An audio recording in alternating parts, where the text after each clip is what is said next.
So I wanted to show you what we have here and a little bit of how we actually store up food. So we have a couple of shelves here that we got pretty inexpensively. Depending on how wide the shelf is, will determine how expensive the shelf can be. So this holds 5 shelves here, and it all comes together and you assemble it. And we have black beans, and this is our black beans. Do you notice that I have on here that I did this 2 years ago? These are still great. I froze time for them. I told you guys sometimes I may have decided to put some oxygen absorbers in there. I don't know why, I just did. It's not really necessary. I think I was just getting started. I have, this is like hard as a brick. This is actually an organic einkorn flour. It's a multi-purpose flour. Einkorn is the type of wheat that they used to have way back in the day, like in Jesus's time when they were making, you know how people always say, you know, people are having so many issues with gluten issues, and people are, you know, the wheat that we have now is not the same as what we used to. That's true. This is actually the type of wheat that used to be around, and it's the einkorn wheat. And it's a little stickier when you're making bread. Doesn't have as much, because it doesn't have as much gluten, but it does make a really great whole grain bread. And have the same thing with cornmeal. I actually just put it in a package here. It's hard as a rock. I did all this stuff about 2 years ago where I did the bulk of it because I just went and bought a whole bunch of food and started doing this. You can do yours over time. But as you can see, we're still eating. Some of the things we had a couple of years supply worth. Some of the things that we only had a few months, or maybe 3 or 6 months. At the time I was able to do it, so I did. And this is how we have our lentils, our black beans, our split peas. So once I use one of these, and I really have more of these in other places, split peas and lentils. But once I use one of these, and I can just go and buy another package of them. Well, that was split peas, but this is lentils. So once I use one of those, and I can just get another package. This one needs to be vacuum sealed. And so yeah. And then of course we store other things as well, like our seasonings. At the time, 2 years ago, I bought this. It expires in 2025. And I'll show you here. It expires in 2025. I bought it in the middle of 2022. So we're almost done. I think sometimes some of the people in the family, like one of us in the family, will come up when we run out of something, and I think they've been grabbing these instead of using up the rest of these, and it's fine. I have until next year to use it, so we can do that. But with my cumin, I'm noticing we do use it, but we don't use it nearly as much as we do onion and garlic powder. My onion powder has been gone, so I just started buying onion powder. And so I have about 5 pounds of onion powder back there. And I also have about 5 pounds of garlic powder as well. I just started buying these instead to replace, instead of buying a whole one of those. But the ground cumin, we use it in our beans, like I said, but it's going to expire later on this year. So I need to put this in something like, now these spices don't actually go bad. It may lose a little bit of its potency over time. But a good thing that I could do to kind of freeze time for my cumin would be to either vacuum seal it or put it in a jar and dry vacuum it, which is probably what I'm going to do. Put it in a jar and just put it in the cupboard, and we just use it whenever we need it, and put it in our beans or whatever. Y'all, they even have granulated honey. I just bought it because I just thought it was interesting. But we have a lot of different things in here. We have medications. We have allergies, and so one of these, even though there's 365 tablets, one of these will last my family 4 months. And so I make sure that I always have 4 of them at all times. So we have a year's supply of allergy medication. Just smart ways of doing it. And why do I do that? Because on Amazon, these things are like 17 bucks. So why not? You get it on Subscribe and Save. Sometimes you get a little cheaper than that. One thing that you cannot vacuum seal is baking powder. Sorry, can you vacuum seal it? You can't refrigerate it. You shouldn't refrigerate it. It actually inactivates it. You'll have to look that up to verify. But yep, from everything that I see, that's the deal. And we have other things. These are bread and butter pickles that I made a few years ago. and they're still good. We still use them. That was the only time I did pickle candy, so we don't really eat pickles a lot, but we like to put these in our sandwiches and all that. It tastes like basically sweet pickles. This is the lasagna that I was talking about. It's going to have oxygen absorbers down in there. We buy a lot of some of our canned meats, like our canned tuna and salmon. Whenever I grab one of these and take it downstairs, well, not really, because we already have some downstairs, but whenever I break the seal on one of these, then I buy another one. I usually will use 3 cans at a time for our family to make like salmon salad or salmon croquettes. Sometimes we may use 4 cans at a time, just depending on what we're doing. Same thing with tuna. So as soon as I break that seal, it goes on the grocery list, and it's supposed to be in my next grocery haul, basically. And so we have here other things. I'm kind of running low on this. I forgot to buy some. So this to me is running low on spaghetti sauce. I use 2 of them at a time. And so that's a couple of months worth of spaghetti or some sort of pasta dish for us, probably lasagna, spaghetti, whatever. So that's running low to me because I always keep, extra. We have maple syrup as well. Probably have a little too much of that. And over here, I have canned vegetables down here, and we have nuts and various nuts, and we have that because we have a bakery. So we have a few things that we like to store up lots of, like our brown sugar, chocolate chips for cookies and all that, powdered sugar, that type of thing. And this is our other part of our pantry. We have tons of honey. I really like the organic version of this, only because it's organic. And I like this brand. It's fine. I mean, if you can get local wild honey, that's even better. We have salad dressings up here. And so basically, and these always follow me. This is to demonstrate to you what I meant. Once I grab this and we're ready to use it, and technically we have downstairs our working pantry, and we turn this part of the room to a food storage and supply room for different things. And so once I use one of these, once I break the seal, then it goes on my grocery list, and it's time to buy some more and put it up here. If I notice we're not eating it fast enough, like for this one, we are eating it fast enough. But if I see, we're not eating it fast enough, then that means I'm buying more than we actually go through in a year's time. Some things I've gotten up to a year's worth of food. Some things, mostly condiments, things that are inexpensive. With our bakery, I am not there at all with that. And I shouldn't be, because I want to, protect our money and not overbuy for such a small operation that we have. But we used to have tons of cereals. We don't eat as much cereal anymore, so it's fine. I don't have to do all of that. And some things are not going to last forever. These pretzels, I just bought them. They expire November 24 of this year. So I know that if I go through a bag of pretzels a month, then maybe I want 4 bags or 3 bags. If I want 6 months worth of food, maybe I'll get 6 bags. And every time I use one, then I buy another one. It just depends. We like to dip this in hummus, which I can either make that or I buy it. And we like corn chips sometimes. We have a bunch of Ritz crackers and all that good stuff. So those are some of the staples that we have. And of course we have things in our freezer downstairs and all that. So if times ever get hard, and times have gotten hard for us before, like I said, where we didn't have very much, nobody even knew about it because we still ate. We had canned vegetables, so we already eat anyway. And then we had protein sources.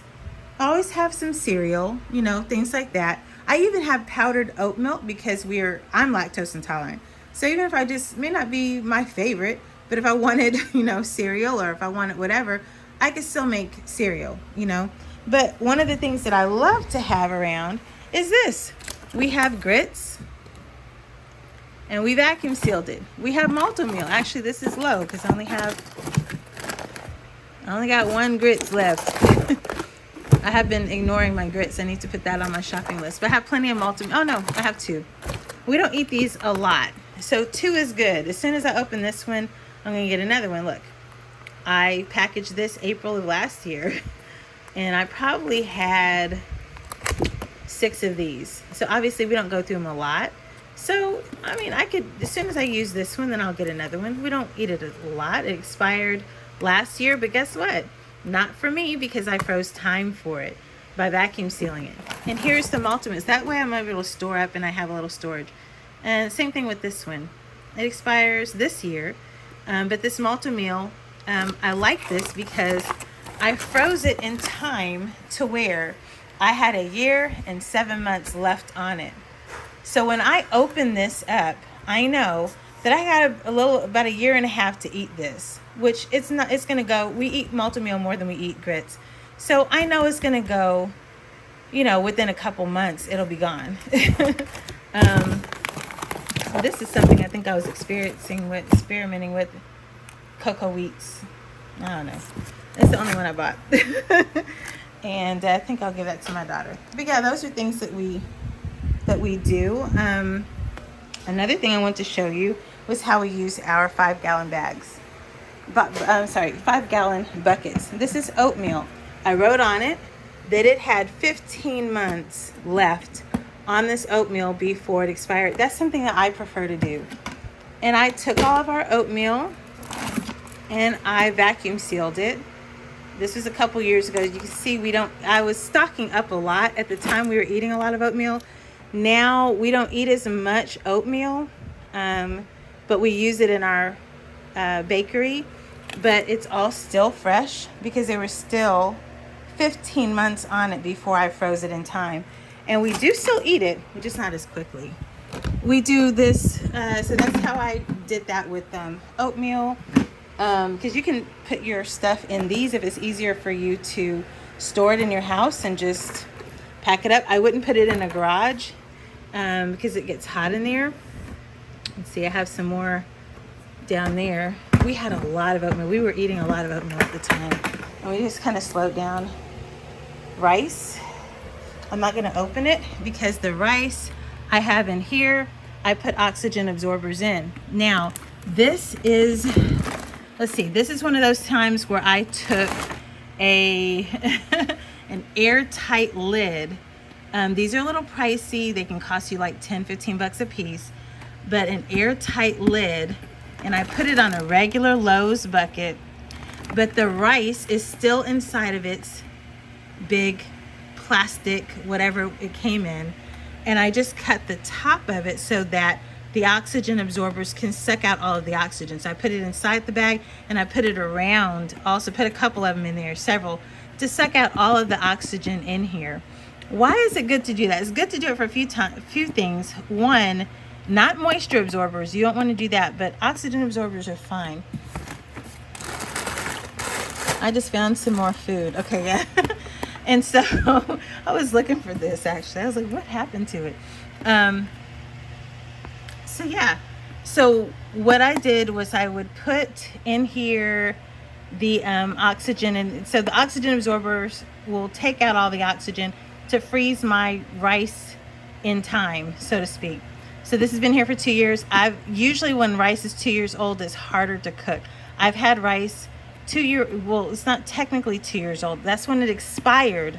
No, sorry, that's when I canned it, meaning it had another year on it anyway when I got it. But I went ahead and I dry canned it June 28th of 2 years ago, and this rice is still great to use. I also did this. These are the dried potatoes that I like to make mashed potatoes out of, and it's by Honest Earth. It has nothing in it but potatoes. There's no salt, there's no chemicals, there's no butter. I do all of that myself, and I do that because I don't want preservatives in our food to the best of our ability. And I put the portions in here to where all I have to do is get 32 ounces of liquid and rehydrate these, and then I put all my seasonings in it, my butter and all that, and we have mashed potatoes. And we don't eat mashed potatoes enough, so that's what I did. I also did that with this, and I actually need to go ahead and put this as one of my next things that I'm going to vacuum seal. something else that I wanted to tell you guys about with this. Yeah, so we have that. We also have water that we store. So we stored up water. It's smart to have water stored. Here's some rice that I'm about to store up as well in a bucket, and some more split peas that are down there.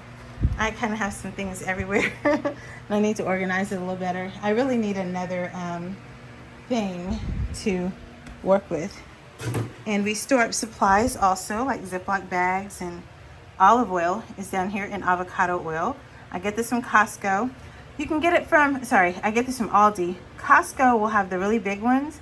If you're gonna use it quickly, then get that.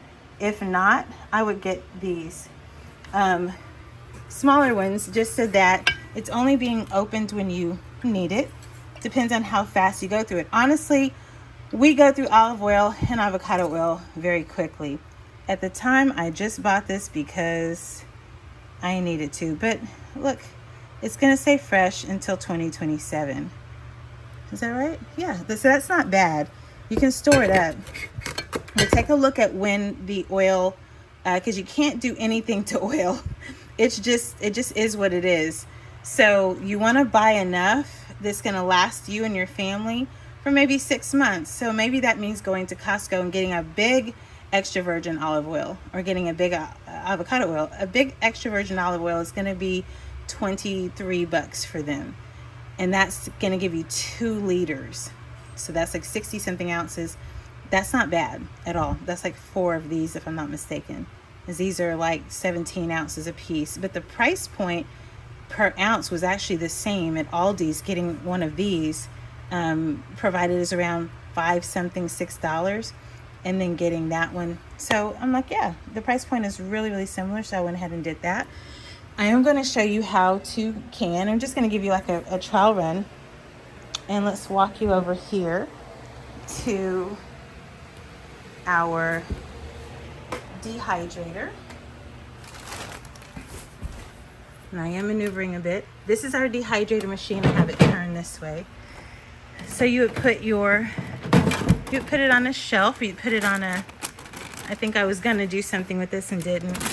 But this is just parchment paper, which we love, and we use it all the time. And you can put like leaves on here, like say you're going to dehydrate rosemary or mint, put it in here, and you will dehydrate it for a long time. Yeah, I had a project that I was going to do in here and didn't do it. I think I ended up doing something else. And a dehydrator, very simple to use, very, very low heat settings. And low heat is what you want. And you're going to do it slow and low. You might do it for, you may have to dehydrate for a couple of days. Usually it's not that long. But I have dehydrated something, kept something in the dehydrator for a whole day, just to make sure that the leaves are crispy and all that good stuff. You don't want any moisture to be in it when you get ready to use it, so that you're not dealing with mold issues later. You'll come back and there's mold in your food. Here's another rice.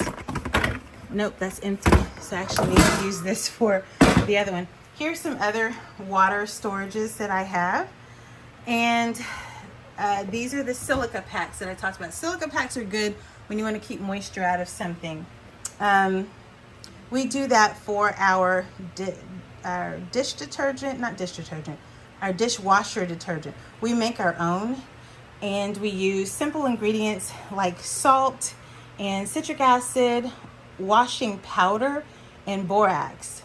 And so we use all of that, we mix it all together, and that's what we use for dishwashing detergent for downstairs for our dishwasher.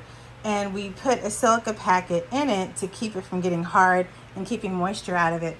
And this is where we do some big long-term storage for water, and it could stay there for years. It really won't go bad. It's in a cool place. When you're storing this kind of water, you want it to be in a dark container so that algae doesn't happen and all that good stuff. That drinking water over there is good for a few years. And because we live in Texas where there's hurricanes and things like that, we always want to be smart here. I'm not running out to the grocery store to get everything under the sun. I am already prepared. Like, I'm already prepared for hurricane season. Anyway, so it's all good. And here's all of our different supplies and things like that for canning. I obviously overbought.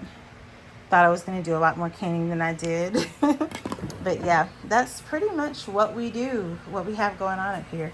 I hope all of this was really informative and it was really, really helpful. I will say we use a lot of white vinegar. I'm kind of giving you guys some other tips in here because I wanted to share this. We may do another video, but white vinegar is what we use for a lot of different things. Yeah, I'll do another video and I'll show you what we do. Because we use it for our clothes. We don't use fabric softener. We use this. And it's been working amazingly. Yes, it all washes out. No, your clothes don't smell anything like vinegar.